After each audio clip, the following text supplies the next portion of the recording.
Se você chegou até aqui, é porque talvez você goste de filosofia ou esteja começando a se interessar.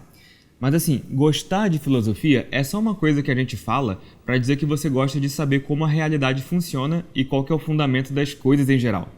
E eu quero falar com você hoje sobre uma forma de trabalhar esse seu interesse. E assim, na verdade, eu acho até estranho quando alguém diz que não gosta de filosofia, porque querer saber das coisas é uma inclinação natural humana, como diria Aristóteles em sua obra Metafísica. A gente naturalmente tem curiosidade de saber as coisas, simples assim. Por exemplo, do nada, você está na sua casa, você fica no seu celular e lá para 2 da manhã bate aquela vontade de pesquisar no Google se existem protocolos internacionais para o que fazer em uma invasão alienígena. A gente simplesmente gosta de saber das coisas e faz isso até de forma desinteressada, ou seja, a gente nem precisa ter alguma utilidade prática ou retorno financeiro para querer satisfazer as nossas curiosidades. Mas existe um problema. E conhecendo as dificuldades que eu mesmo tive para enfrentar esse problema, eu acho que é muito provável que você passe por algo assim. O que acontece é o seguinte, justamente por nós termos essa inclinação natural pelo conhecimento, é muito comum a gente se interessar por muita coisa. E aí começa uma confusão só, porque ou você não se organiza direito e não conclui suas leituras, ou você tenta ler muita coisa de uma vez só e não consegue ir num ritmo legal, ou então pode ser até que você nem saiba por onde começar e se sente meio perdido ainda. Eu conheço muitos amigos que gostam de conhecer e discutir esses temas intelectuais. Mas é como eu estou falando, a gente fica satisfeito de estudar uma coisa só? Não, muita gente se interessa ao mesmo tempo por filosofia, política, economia, direito, sociologia, história e várias outras disciplinas. E não há problema nenhum com isso. Aliás, nem daria para ser diferente porque todas essas áreas estão meio que conectadas. Alguém que quer entender, determinados fatores que levam a uma crise econômica vai ter que estudar várias outras coisas além da economia. Não daria, por exemplo, para entender as complicações econômicas relativas à pandemia do coronavírus se a pessoa não estudar sobre política, economia, epidemiologia e por aí vai. E isso tudo, quando a gente começa a estudar, parece assustar um pouco, porque é muita coisa para ler, muita coisa para assistir, muita coisa para fichar e aí bate aquele desespero. Você baixa um monte de PDFs de livros técnicos sobre o assunto para tentar entender um pouco melhor e parece que a coisa só piora. Eu aposto que você tem um monte de material baixado aí que você nunca nem leu. O seu computador está lotado de livros filosóficos e acadêmicos que estudam esses assuntos e você não terminou nem 3 deles. Você até começa a ler 1 ou 2 desses livros, mas como você tem muita coisa para fazer, tem que trabalhar ou estudar para uma prova ou concurso, você vai deixando esses conhecimentos mais elevados de lado. E quando você menos percebe, você já desistiu ou até se esqueceu de continuar. Ou então pode ter sido um pouco diferente, você até se organizou direitinho para ler e leu, mas teve muita dificuldade, porque esses assuntos são um pouco mais avançados, né? Quem sabe o vocabulário usado por esses filósofos não seja bem o seu, e aí você fica com algum problema para traduzir o que eles estão dizendo. Quem que nunca ficou triste depois de tentar ler Kant, né? Você vai tentar pegar alguma coisa da Crítica da Razão Pura, ou um livro de Hegel e Heidegger, e aí lê algumas páginas e não sai do lugar, é muito difícil, percebe que aquilo não é para você, e aí você vai tentar fazer alguma coisa mais fácil, como, passar no vestibular para medicina, numa federal. Bem, se esse também é o seu problema, eu quero ser bem direto ao ponto. Eu quero oferecer a minha ajuda para você se introduzir e se aprofundar na filosofia. Talvez você não tenha muitos amigos ou pessoas próximas para conversar com você sobre essas coisas, então eu quero apresentar uma sugestão. Meu nome é Matheus Fujita e eu tenho trabalhado como divulgador de filosofia e temas intelectuais na internet há quase 10 anos e acho que juntos a gente pode mudar essa bagunça.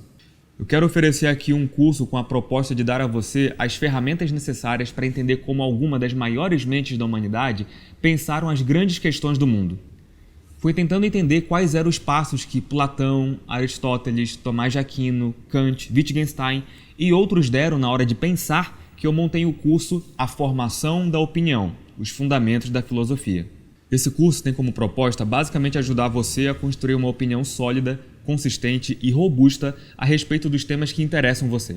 Basicamente, eu vou ensinar a fazer e responder 3 perguntas. Primeiro, o que já foi dito sobre o tópico que estamos investigando?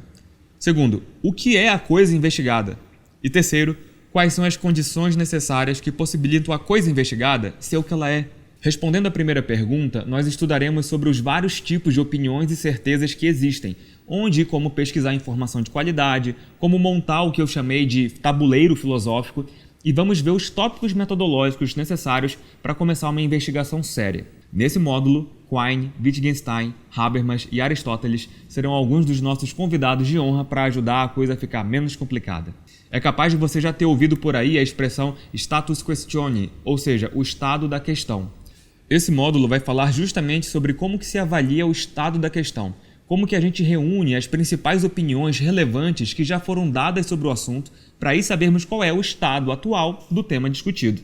Respondendo à segunda pergunta, que questiona qual é a essência de algo, nós iremos estudar mais detalhadamente as ferramentas que Aristóteles nos deu para entendermos o que é uma coisa. Entender precisamente se o objeto investigado se trata de um conceito, se estamos falando de uma substância e quais seriam as causas que o fundamentam é essencial para a gente responder a essa pergunta. Por isso, nesse módulo, a gente vai estudar as categorias aristotélicas, os predicáveis, os tipos de definições que existem, a teoria das 4 causas e muito mais. Só que é claro, para tentar introduzir vocês em outras correntes de pensamento, eu não iria me limitar a falar só de Aristóteles. A todo momento iremos trazer insights de outras tradições, seja para concordar diretamente com Aristóteles, seja para complementar seu entendimento. Esse módulo está imperdível. Por fim, no último módulo, veremos como que a gente responde a uma simples pergunta, que é: quais são as condições necessárias para a existência da coisa investigada? E aí nós iremos gerar uma farta discussão a respeito de vários tópicos decorrentes disso. Perguntar sobre as condições necessárias é perguntar sobre quais elementos tiveram de estar reunidos para que a existência ou funcionamento daquilo que a gente está investigando pudesse acontecer. Vejam só, a gente poderia perguntar isso não só para objetos em geral, mas para eventos políticos, fenômenos naturais, conceitos universais e por aí vai. Se perguntarmos, por exemplo, quais são as condições necessárias, quais foram os elementos que tiveram de estar reunidos para que acontecesse a Revolução Francesa, o nosso caminho seria um. Mas se eu perguntar quais são as condições necessárias, aquilo que precisou estar funcionando junto para a existência do conceito da palavra casa, o caminho já seria outro.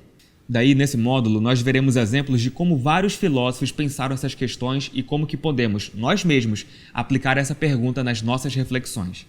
E uma coisa muito interessante sobre esse módulo é a seguinte: eu já estou considerando como uma das condições necessárias para nós pensarmos essas diferentes coisas a consistência lógica.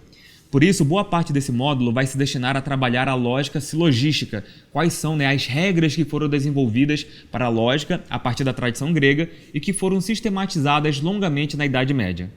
Uma parte muito legal desse módulo é justamente a aula sobre as 8 regras do silogismo categórico que foram pensadas pelos escolásticos medievais e que são válidas até hoje.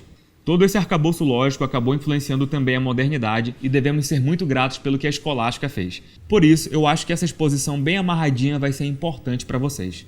Pois bem, mas e aí? Esse curso vai ter apenas aulas? Não, gente, claro que não. Assim, talvez a parte mais importante seja realmente as aulas, mas eu quero deixar a coisa cada vez mais interessante para vocês. Para complementar nosso material, além de aulas e exercícios, episódios exclusivos de podcast serão lançados aqui na plataforma do curso para a gente discutir e aprofundar os temas das aulas. Além disso, após o lançamento do curso, para você que se tornar aluno, nós iremos lançar resumos de livros pertinentes aos assuntos das aulas e resenhas críticas de livros presentes no debate público para praticarmos as ferramentas que aprendemos aqui. Legal, né? Mas e aí, a gente vai parar nisso? É claro que não. Foi pensando no seu processo de formação intelectual que eu resolvi ficar cada vez mais próximo também.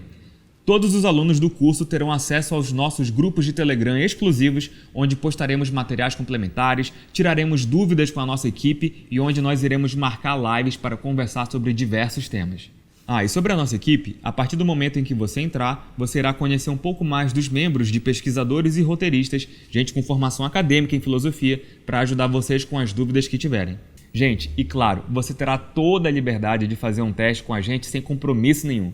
Você tem até 7 dias para experimentar nossas aulas e avaliar se vale a pena continuar com a gente.